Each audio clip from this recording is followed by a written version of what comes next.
तो आज मैं बताने वाला हूँ श्याम जी की कहानी, जो कि ट्रक ड्राइवर थे और डिलीवरीज करते थे। बेसिकली उनका रेत का बिजनेस था। तो उत्तराखंड की वादियों में वो डिलीवरी करने जाते हैं। 10-15 दिन की डिलीवरी करने के बाद वो ये सोचते हैं कि 7-8 दिन का घर पे ब्रेक लें और फिर वापस अपना रोज़मर्रा वाला काम फिर से करें। तो वो जब जा रहे होते हैं तो उस समय बहुत ठंड का समय होता है उत्तराखंड में। ये समय होगा करीब दिसंबर से जनवरी का। तो जब वो लोग जा रहे होते हैं सेफली, मतलब अपनी गाड़ी ट्रक चला रहे होते हैं, तभी बहुत ठंड और बहुत कोहरे का मौसम रहता है। उन्हें कुछ दिखाई नहीं दे रहा होता। एक साइड पहाड़ होती है, पहाड़ियाँ होती हैं मतलब, और बगल में खाई होती है। तो जब वो ट्रेवल कर ही रहे होते हैं तो उन्हें खाई की तरफ एक औरत दिखती है। तो वो थोड़ा चौंक जाते हैं। जो औरत होती है वो लाल साड़ी पहनी होती है। तो कहीं ना कहीं वो ये चौंक जाते हैं कि इतनी रात के समय एक औरत लाल कलर की साड़ी पहन के क्या कर रही है। तो वो औरत श्याम जी को हाथ दिखाकर बोलने लग जाती है कि मुझे लिफ्ट दे दो। तो श्याम जी थोड़ा सा चौंक भी जाते हैं और कहीं ना कहीं एक होते हैं, तो वो सोचते हैं कि मजबूर औरत है तो उनकी हमें हेल्प करनी चाहिए। तो जब वो औरत आती है तो वो उनसे यही पूछते हैं कि आप इतनी रात को यहाँ पे क्या कर रही हैं। तो कहीं ना कहीं वो एक सही जवाब नहीं दे रही थी। वो कहने लग गई कि मेरी बस जो है मेरी मिस हो गई है और इस समय मुझे ना कोई गाड़ी मिल रही ना कुछ बस मिल रही, तो क्या आप मुझे लिफ्ट दे सकते हैं। तो श्याम जी कहते हैं इतनी रात का समय है, मुझे इसकी मदद कर देनी चाहिए। तो वो कहते हैं आइए बहन जी, आके बैठ जाइए, मैं आपको छोड़ देता हूँ। तो जब वो बैठ जाती हैं तो कहीं ना कहीं वो थोड़ा सा हैरान भी होते हैं और थोड़े चौंके हुए। तो वो उनसे सवाल पूछते हैं कि आपको कहाँ जाना है, क्या हुआ, आप इतनी रात में क्या कर रही हैं यहाँ पे, और वगैरह वगैरह। तो वो औरत सिर्फ एक ही जवाब देती है कि मेरी बस मिस हो गई है, मुझे हल्का आगे जाना है। तो वो कहते हैं आप जगह तो बताइए आपको कहाँ जाना है। लेकिन वो औरत सिर्फ और सिर्फ एक ही चीज़ बोलती कि मुझे हल्का आगे जाना है, मुझे छोड़ दीजिए, मुझे हल्का आगे जाना है, मुझे छोड़ दीजिए। तो कहीं ना कहीं जो श्याम जी होते हैं वो बैठा तो लेते हैं ट्रक में, लेकिन वो कहीं ना कहीं डरे भी होते हैं कि ऐसा क्या है कि ये मुझे सही चीज़ बताई नहीं कि इन्हें कहाँ जाना है। तो ऐसे ही करते करते 1 घंटा बीत जाता है और 1 घंटे बीतते हुए भी वो उस लड़की सिर्फ और सिर्फ एक ही सवाल दे रही कि बस पहुंच गई, बस ये थोड़ा सा और आगे, थोड़ा सा और आगे करती रहती है। और एक सुनसान जगह पे श्याम जी से कहती कि आप यहीं पे ट्रक रोक दीजिए, मुझे यहीं उतरना है।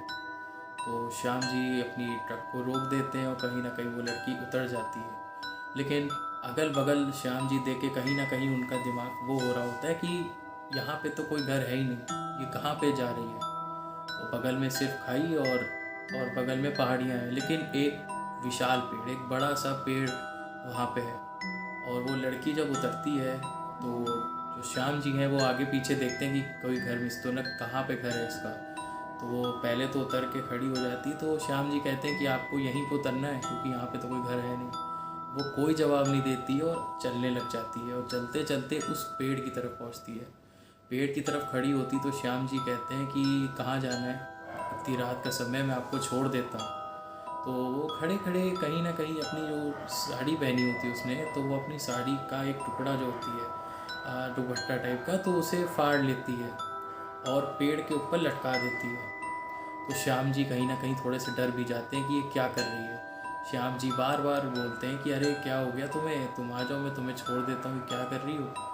और श्याम जी को देख के वो एक डरावनी सी हंसी हंसती है, जो देख के श्याम जी कहीं ना कहीं बहुत ज़्यादा डर जाते हैं। और जो लड़की होती है वो उसको एक फंदा बना लेती है उस साड़ी को, और देख के एक बहुत ही ज़्यादा डरावनी मुस्कुराहट उनकी तरफ देख के हंसती रहती है। और वो जो फंदा होता है वो अपने गले पे बांध के वो लटक जाती है।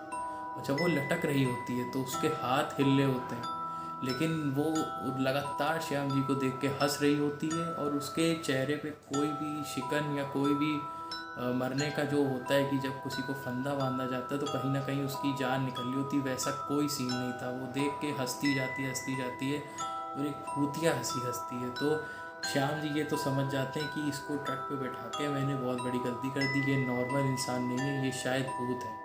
और जब श्याम जी बहुत ज़्यादा डर जाते हैं तो वो अपनी ट्रक को फुल स्पीड में चलाते हैं और बिल्कुल सीधा भागने, मतलब बिल्कुल तेज़ी से अपनी ट्रक को भगा लेते हैं। और ट्रक भगा के श्याम जी के दिमाग में बस यही बात चलती रहती है कि यह सच में क्या भूत है या क्या कोई मेंटल है, क्या है इसका राज। और वो यही सोचते सोचते अपनी ट्रक को भगाते रहते और आधा घंटा बीत जाता है।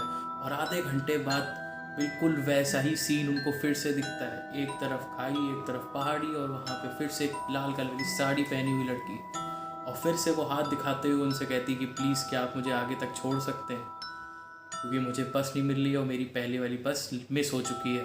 अब जो श्याम जी होते हैं वो बहुत ज़्यादा डर जाते हैं और अब वो उनको ये तो बिल्कुल पक्का हो जाता है कि ये कोई मेंटल नहीं, ये सच्ची की भूत है, ये भूत प्रेत आत्मा है। और वो तुरंत अपनी ट्रक को फुल स्पीड में भगा के चलते रहते हैं। और कहीं ना कहीं श्याम जी एकदम हौकला से जाते हैं कि यार ये क्या है, ऐसा में क्यों हो रहा है। और वो ट्रक भगाते रहते हैं और ऐसे ही आधा एक घंटा बीत जाता है। जब वो आधा घंटा एक घंटा बीत जाता है तो अब उन्हें एक लड़की बैठे हुए दिखती है उसी खाई की तरफ, जो कि एक बहुत ही दर्दनाक, मतलब एक बहुत ही हंसी, डेविल वाली हंसी हंस रही होती है। और श्याम जी कहीं ना कहीं बहुत ज़्यादा डर जाते हैं इस चीज़ को देखकर। तो वो जो लड़की होती जो बैठी होती खाई की तरफ, वो बहुत तेज़ चीख चीख के हंसने लग जाती है और श्याम जी एकदम ही डर जाते हैं और बिल्कुल फ्रीज से हो जाते हैं। उन्हें कुछ नहीं पता होता कि वो क्या कर रहे हैं। वो कभी ट्रक आगे कर रहे हैं, कभी पीछे कर रहे हैं और वो बस यही सोच में पड़े हुए हैं कि वो अब आगे क्या करें। अब जो लड़की होती है वो एकदम से उठती है, हंसते हंसते उनकी तरफ आने लगती है। अब श्याम जी चिल्लाने लगते हैं कि मैं तुम पे चढ़ा दूंगा, तुम यहाँ से चली जाओ, मैं तुम्हें नहीं लिफ्ट दे सकता। और तभी वो जो लड़की होती है वो बहुत पास आ जाती है। अब श्याम जी का जो एक तरीके से बांध होता है सबर का, वो टूट जाता है। वो कहते हैं अब मुझे अपनी जान बचानी है और इसी उसमें वो उसके ऊपर से ट्रक चढ़ा देते हैं। लेकिन जब वो ट्रक चढ़ाते हैं तो उन्हें ये तो पता चल जाता है कि उनने किसी इंसान के ऊपर वो ट्रक नहीं चढ़ाई है, वो एक आत्मा प्रेत है, क्योंकि वो जो ट्रक होती है वो उसके आर पार हो जाती है। अब श्याम जी जो 3 बज रहे होते, 3:30 बज रहे होते उस समय, वो ट्रक अपनी फुल स्पीड में भगा रहे होते हैं और उन्हें पता होता है कि 1.5 घंटे में 5 साढ़े 5 तक या 2 घंटे में वो अपने घर पहुंच जाएंगे। और वो भगाते रहते हैं। तभी जब वो भगा रहे होते हैं और सोच रहे होते हैं कि वो लड़की फिर से ना आ जाए, और तभी श्याम जी के कानों के साइड से एक आवाज़ आती है कि क्या आप मुझे आगे तक छोड़ देंगे। अब जो श्याम जी होते हैं एकदम ही फ्रीज हो जाते हैं। अब वो यही सोच रहे होते हैं क्या है। वो कहीं ना कहीं उनका हाथ वाथ हिल नहीं रहा होता है, बस वो अपनी हंडी हल्की सी इधर साइड करते हैं तो उन्हें दिखता है कि वो लड़की उन्हीं के बगल में बैठी है और हंसते हंसते कह रही है कि मुझे आप आगे तक छोड़ सकते हैं। अब श्याम जी डर के मारे बेहोश हो जाते हैं और बेहोश होने के बाद 2 से 3 घंटे बाद वो उठते हैं। जब उनको 4-5 लोग वहीं पे जब सुबह हो जाती तो वो लोग आके उन्हें उठाते हैं। तो वो उन्हें सारी सारी बात बताते कि मेरे साथ ये हुआ। तो वहाँ के जो लोकल्स होते हैं वो बताते हैं कि यहाँ पे बहुत मौत होती है, बहुत ही ज़्यादा रिस्की रूट है, यहाँ पे भूत प्रेत का साया है, यहाँ पे जो लड़की है वो बहुतों को डरा चुकी है, बहुतों की ज़िंदगी उसने छीन ली है। कोई ना कोई बदला या रिवेंज वो लड़की लेती है ट्रक ड्राइवर और बाइक और मतलब गाड़ी वालों से। तो श्याम जी सुन के बहुत ज़्यादा डर गए और कहीं ना कहीं उनने भगवान का नाम लिया और कहा कि मैं अब इस जगह से तो नहीं आऊँगा। और लोकल्स की बात जानने के बाद उन्हें ये पता चल गया कि इस रूट पे बहुत ज़्यादा भूत और प्रेत रहते हैं और रात के समय यहाँ पे आना बिल्कुल सुरक्षित नहीं है। और ऐसी इंटरेस्टिंग स्टोरीज़, हॉरर स्टोरीज़ के लिए हमारे चैनल को अभी सब्सक्राइब करें। धन्यवाद।